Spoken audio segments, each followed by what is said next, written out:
നാരായണമേനോൻ ജീവിച്ചിരുന്ന കാലത്ത് പുന്നയൂർക്കുളം പുറമേയുള്ള ആളുകൾക്ക് എത്തിപ്പെടാൻ പ്രയാസമുള്ള ഒരു കുഗ്രാമമായിരുന്നു. വഞ്ചിയല്ലാണ്ട് അവിടേക്ക് ഗതാഗത മാർഗമൊന്നും ഉണ്ടായിരുന്നില്ല. വളരെ അപരിഷ്കൃതമായൊരു ഭൂവിഭാഗം എന്ന് പറയാം. എന്നാൽ ഉപരിഷ്കൃതം എന്ന് പറയാൻ പറ്റില്ല, സാംസ്കാരികമായിട്ട് വളരെ ഉയർന്നതാണ്, പക്ഷേ ടെക്നോളജി ഒന്നും എത്താത്ത ഒരു സ്ഥലം. ആ കുഗ്രാമത്തിൽ ഇരുന്നുകൊണ്ട് 9ാം ക്ലാസ് വരെ മാത്രം ഔപചാരിക വിദ്യാഭ്യാസം ലഭിച്ച ഒരു തറവാട്ടുകാരനവർ, സാധാരണ തറവാട്ടുകാരനവർ തൻ്റെ ചിന്താശകലങ്ങൾ കൊണ്ട് കെട്ടിയ മനോഹരമായ കോട്ടകളെക്കുറിച്ചാണ് നമ്മൾ സംസാരിക്കുന്നത്. ഇന്ത്യയിലെ അക്കാലത്ത് ജീവിച്ചിരുന്ന എല്ലാ മഹത് വ്യക്തികളുടെയും ചിന്താമണ്ഡലങ്ങൾ നാലപ്പാടിന് പരിചിതമായിരുന്നു. മാത്രമല്ല, അവരെക്കാളൊക്കെ വളരെ മുന്നിൽ തന്നെ ഒരു തൻ്റേതായ സ്വന്തമായൊരു ചിന്താസരണി വെട്ടിത്തുറന്നുകൊണ്ട് അദ്ദേഹം മുമ്പിൽ തന്നെ സഞ്ചരിച്ചു എന്ന് നാം കണ്ടു കഴിഞ്ഞു. പാശ്ചാത്യ സാഹിത്യരംഗത്തെ വിചാരതരംഗങ്ങളും സംസ്കൃത സാഹിത്യത്തിലെ വിചാരതരംഗങ്ങളും ഈ മഹാമനീഷിയെ തേടി പുന്നയൂർക്കുളത്തിൻ്റെ സുഖശീതളമായ ഗ്രാമഭംഗിയിൽ സ്വയം അലിഞ്ഞു ചേരാൻ നിശ്ചയമെടുത്ത് കടലും കായലും ഒക്കെ താണ്ടി ഇവിടെ എത്തിയിരുന്നു എന്നുള്ളതാണ്. നാലപ്പാടിൻ്റെ കാലത്തെ ഇംഗ്ലീഷ് സാഹിത്യ ചരിത്രം എങ്ങനെ ഇരുന്നു എന്ന് നമുക്കൊന്ന് കണ്ണോടിച്ച് നോക്കാം. 1837 മുതൽ 1910 വരെയുള്ള കാലഘട്ടമാണ് ഇംഗ്ലീഷ് സാഹിത്യ ചരിത്രത്തിലെ വിക്ടോറിയൻ കാലഘട്ടം എന്നറിയപ്പെടുന്നത്. ഇക്കാലത്ത് സാമൂഹ്യമായ മാറ്റങ്ങളും ധൈഷണികമായ ഉയർച്ചയും ഇംഗ്ലീഷ് സാഹിത്യ ചരിത്രത്തിൽ ഒരു നവോത്ഥാന കാലഘട്ടം കുറിച്ചു. 1910 നാലപ്പാട്ടിന് വെറും 14 വയസ്സുള്ളപ്പോഴാണ് ഇംഗ്ലീഷ് സാഹിത്യത്തിലെ വിക്ടോറിയൻ കാലഘട്ടം അവസാനിച്ചത്. മിഡിൽ ക്ലാസ്സുകാർക്കും അധ്വാനിക്കുന്ന ജനവിഭാഗത്തിനും കൂടുതൽ ശക്തി പകർന്നുകൊണ്ട് ബ്രിട്ടനിൽ ഡെമോക്രസിയുടെ ആദ്യ കിരണങ്ങൾ കടന്നു ചെന്ന കാലമാണത്. വിദ്യാഭ്യാസം അതോടുകൂടി മാത്രമാണ് സാർവത്രികമായിട്ടുള്ളത്. ഇംഗ്ലണ്ടിലെ വിദ്യാഭ്യാസം സാർവത്രികമായത് 1910 ശേഷമേ ഉള്ളൂ. അത് വായനക്കാരുടെ എണ്ണം കൂടിയതും അപ്പോഴേ ഉള്ളൂ. വിക്ടോറിയൻ കാലഘട്ടത്തിലെ എഴുത്തുകാർ ജനതയെ ചലിപ്പിക്കാനും വിദ്യാഭ്യസിപ്പിക്കുവാനും പ്രചോദിപ്പിക്കുവാനുമായി തൂലിക ചലിപ്പിച്ചവരാണ്. പ്രായോഗിക കലകളും ശാസ്ത്രവും വ്യവസായവൽക്കരണവും ജീവിത നിലവാരത്തിലും സുഖസൗകര്യങ്ങളിലും മാറ്റം വരുത്തി.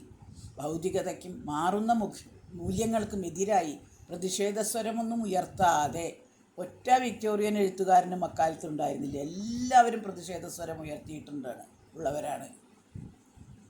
സൃഷ്ടിയെ സംബന്ധിച്ച മനുഷ്യൻ്റെ വിശ്വാസങ്ങളെ ശാസ്ത്രം ചോദ്യം ചെയ്തു.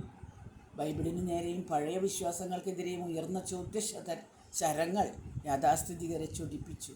പഴയ സമൂഹത്തെ പരിഷ്കരിച്ച് പുതിയതൊന്ന് കെട്ടിപ്പടുക്കാനുള്ള അന്വേഷണത്തിൻ്റെ ആരംഭം കുറിച്ച ഈ കാലഘട്ടം ബ്രിട്ടീഷ് സാഹിത്യ ചരിത്രത്തിൽ എന്നും അവിസ്മരണീയമായിരുന്നു. ഈ കാലഘട്ടത്തിൻ്റെ അവസാനത്തിലാണ് നാലപ്പാടിൻ്റെ ജനനവും ബാല്യകാലവും സംഭവിക്കുന്നത്. വിക്ടോറിയൻ സാഹിത്യത്തിൻ്റെ മുഖമുദ്രയായിരുന്നു അതിൻ്റെ ലക്ഷ്യബോധവും പരിശ്രമശീലവും സമൂഹത്തോടുള്ള ഉത്തരവാദിത്വ ബോധം. ഇതൊക്കെ അന്നത്തെ സാഹിത്യകാരന്മാരിലൊക്കെ പ്രകടമായിരുന്നു. അവർ സിദ്ധാന്തങ്ങളുടെ സ്ഥാപകന്മാരായിട്ടും കുരിശുയുദ്ധങ്ങളുടെ പ്രവാചകന്മാരായിട്ടും മനുഷ്യൻ്റെ നിരാശകൾക്കും പ്രശ്നങ്ങൾക്കും പരിഹാരം കണ്ടെത്തുന്ന വൈദ്യന്മാരായിട്ടും ഒക്കെയാണ് രംഗപ്രവേശം ചെയ്തത്. എലിസബത്തൻ കാലഘട്ടത്തിലെ കവികളുടെയും മറ്റും കനം കുറഞ്ഞ ചിന്തകൾക്ക് പകരമായും വേർഡ്സ്വർത്ത്, കോളറിഡ്ജ്, ഷെല്ലി, ബൈറൺ മുതലായവരുടെ വിപ്ലവാത്മകമായ കാൽപ്പനിക ആശയങ്ങൾക്ക് പകരമായും ദൈനംദിന പ്രശ്നങ്ങളെ അഭിമുഖീകരിക്കേണ്ടത് എങ്ങനെ എന്ന ചിന്തയാണ് ആ കാലഘട്ടത്തിലെ കവികളുടെ ശബ്ദത്തിൽ മുഴങ്ങിക്കേട്ടത്. എങ്കിലും റൊമാൻറ്റിസിസം അപ്പോഴും നിലനിന്നു. സത്യത്തിനും സൗന്ദര്യത്തിനുമുള്ള ദാഹവും കാൽപ്പനികതയും നിലനിന്നു. നിത്യസാധാരണമായ ദൈനംദിന സംഭവങ്ങളിലും വസ്തുക്കളിലും ഈ ദാഹവും കാൽപ്പനികതയും കൊണ്ടുവരിക വഴി പഴമക്കാരെ അത്ഭുതപ്പെടുത്താനും ഞെട്ടിക്കാനും അന്നത്തെ കവികൾക്ക് കഴിഞ്ഞു.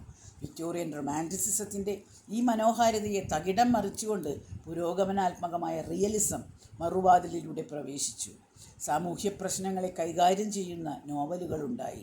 19ാം നൂറ്റാണ്ടിൻ്റെ അവസാനത്തോടെ റിയലിസം നോവലിനെയും നാടകത്തെയും പൂർണ്ണമായി കീഴടക്കി കവിതാരംഗത്തേക്ക് കയറി കൂടുകയും ചെയ്തു. 1837 കാർലൈൽ രചിച്ച ഫ്രഞ്ച് റവല്യൂഷൻ ബ്രിട്ടനിലെ ഏറ്റവും പ്രബുദ്ധരായ ജനങ്ങളെ അദ്ദേഹത്തിലേക്ക് ആകർഷിച്ചു. കർമ്മം ചെയ്യുക എന്നും ഏറ്റവും നല്ല വ്യക്തികളാൽ കെട്ടിപ്പടുത്ത ഒരു ഭരണകൂടം ഉണ്ടാക്കുക എന്നും കാർലൈൽ ജനതയെ ഉദ്ബോധിപ്പിച്ചു. വെറുതെ കർമ്മം ചെയ്താൽ പോരാ, നിങ്ങളുടെ ഭരണകൂടം ഏറ്റവും നല്ല വ്യക്തികളെ കൊണ്ട് കെട്ടിപ്പടുത്തതാവണം. ദുർബലവും അസത്യജടിലവും യാന്ത്രികവുമായ എല്ലാത്തിനുമെതിരെ കാർലൈൽ സന്ധിയില്ലാ സമരം ചെയ്തു.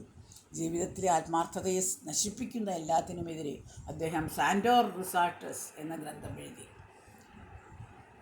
ശക്തിയും ധൈര്യവും ആത്മാർത്ഥതയും ഉള്ളവരെ പ്രശംസിക്കുന്ന ഹീറോസ് ആൻഡ് ഹീറോ വർഷിപ്പ് അദ്ദേഹത്തിൻ്റെ കൃതിയാണ്.